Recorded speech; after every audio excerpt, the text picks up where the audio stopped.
તળોદરા હાઈસ્કૂલમાં Kalam science સેન્ટરનો પ્રારંભ. ગામડાથી વિજ્ઞાનની ઊંચી ઉડાન.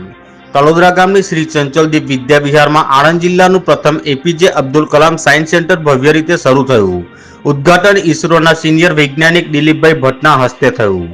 તેમણે વિદ્યાર્થીઓને રોકેટ અને સેટેલાઇટ વિશે રસપ્રદ માહિતી આપી અને પ્રશ્નો પૂછવા પ્રેરણા આપી. નાનકડા વિદ્યાર્થીના પ્રશ્નોથી તેઓ ખૂબ પ્રભાવિત થયા.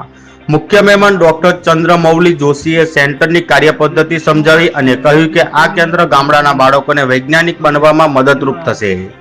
આ સેન્ટર દ્વારા હવે વિવિધ વૈજ્ઞાનિક પ્રવૃત્તિઓ અને માર્ગદર્શન મળશે, જેનાથી વિદ્યાર્થીઓમાં વિજ્ઞાન પ્રત્યે જિજ્ઞાસા વધશે અને ભવિષ્યમાં દેશના વિકાસમાં યોગદાન આપશે.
સેન્ટરમાં જોડાય છે તો આ સેન્ટર વિદ્યાર્થીઓને ભવિષ્યની દિશા માટે કઈ રીતે ઉપયોગી બની શકે?